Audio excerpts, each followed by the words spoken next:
वजारत मजहबी अमूर बैनुल मज़ाहिब हम आहंगी की जानिब से सिंध में पहली हज तरबियती वर्कशॉप 2025 का इनेकाद किया गया, जिसमें आज़मीन हज को सफ़र हज के मराहिल, अहम मनासिक और इनके तकाज़ों के बारे में रहनुमाई फराहम की गई, जिसमें बड़ी तादाद में मर्द और ख़वातीन आज़मीन हज ने शिरकत की। इस मौके पर मजहबी स्कॉलर और हज के माहिरीन ने आज़मीन को सफ़र हज के लिए ज़रूरी मालूमात फराहम की। नशिस्त में आज़मीन को हज की तैयारी, सेहत के असूल और सऊदी अरब के कवानीन और ज़वाबित से भी आगाह किया।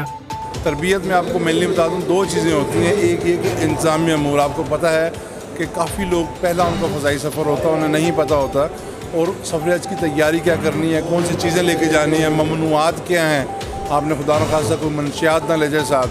इसके अलावा आपने एयरपोर्ट के क्या मसाइल हैं, फ़ज़ाई सफ़र का, सऊदी अरब में पहुँच के आपको रहनुमाई कैसे कैसे मिलेगी, वहाँ पर हमारे सेक्शंस क्या हैं, और शिकायत दर्ज करानी है वो कैसे करानी है, यहाँ तक कि फूड, अकोमोडेशन, ट्रांसपोर्ट, ये सब चीज़ें आपको बताई जाती हैं। वज़ारत मज़हबी उमूर इस बात का एहतमाम करती है कि कम से कम 2 दफ़ा हाजियों को हम उनके डिस्ट्रिक्ट में जाकर गाइड करते हैं, बजाय इसके कि हम उनको कराची बुलाएं।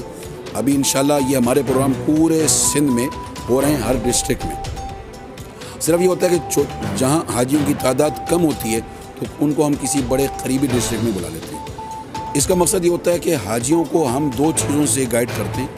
एक तो इंतज़ामी उमूर हैं जो मिनिस्ट्री ने उनके लिए कर रखे हैं, जिसमें उनकी ट्रैवलिंग है, ख़ास तौर पर उनके डॉक्यूमेंट्स हैं कि उनको डॉक्यूमेंट्स क्या क्या उनके लिए लाजमी हैं, कब मिलेंगे, कहाँ से मिलेंगे, और उनके जो अगले सारे मराहिल हैं, जिसमें फ़्लाइट शेड्यूल का मरहला भी आता है, और कराची एयरपोर्ट के मराहिल हैं, वहाँ के एयरपोर्ट के मराहिल हैं, वहाँ की जो उनकी अकोमोडेशन है, फूड है, वहाँ की ट्रांसपोर्टेशन है, कब मक्का मुकरमा जाना है, कब मदीना जाना है, हज के 5 दिनों में करना क्या है।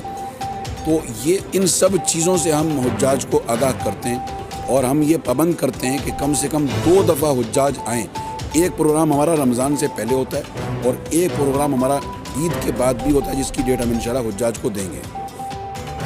जबकि मुंतज़मीन ने कहा कि हमने आज आज़मीन को एहराम बांधने का तरीका, तवाफ, सही और दीगर मनासिक के बारे में तफसील से आगाह किया है। हमारा मकसद ये है कि सफ़र आज़मीन के लिए आसान और बाबरकत साबित हो।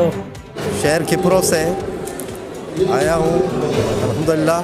नासिर अली ख़ान वल मुनव्वर अली ख़ान कायम खानी मेरा नाम है, और मैंने आज की तरबियती नशिस्त अल्हम्दुलिल्लाह हज मनासिक है, बहुत कुछ सीखा और मुझे बड़ी खुशी हुई। तकरीबन डिटेल से, तफसील से बताया गया, और क्योंकि हमने एंड्रॉयड इस्तेमाल नहीं किया है तो हमारे लिए ये भी एक हज एप्लीकेशन जो है ना वो ज़रूरी हो गई, और इससे सीखने से हमें मज़ीद जो है हमारी इंशाअल्लाह ताला मुकम्मल हज जो है हमारा हज एप्लीकेशन पर यकीनन हो जाएगा। और आपकी बहुत बहुत करम नवाजी, शुक्रिया जो आपने हमें फैसिलिटेट किया। हमारी अटेंडेंस यूँ समझ लो आपके ज़रिए से अटेंडेंस हो गई। जबकि आज़मीन हज ने बताया कि ये तरबियती नशिस्त हमारे लिए बहुत फ़ायदेमंद रही। हमें वो बातें सीखने को मिली जो हमें पहले मालूम नहीं थी, और अब हम खुद को हज के लिए ज़्यादा तैयार महसूस कर रहे हैं। मैं 3 मरतबे उम्रा करके आया हुआ हूँ हज के लिए, अब पहली मरतबा जा रहा हूँ, तो अल्हम्दुलिल्लाह वो 5 दिन का जो मामला है उसमें जो है ना थोड़ी रहनुमाई में और आसानी हो गई, और माशाअल्लाह बहुत अच्छा हो गया हाजियों के लिए। मुंतज़मीन ने मज़ीद कहा कि इस तरह की तरबियती नशिस्तें आज़मीन हज को उनके रूहानी सफ़र को बेहतर तरीके से मुकम्मल करने में मदद देती हैं। हमारी कोशिश है कि ज़्यादा से ज़्यादा लोगों को हज के मनासिक की तरबियत फराहम करें, ताकि वो अपने इस मुक़द्दस फ़रीज़े को सुकून और आसानी से अदा कर सकें।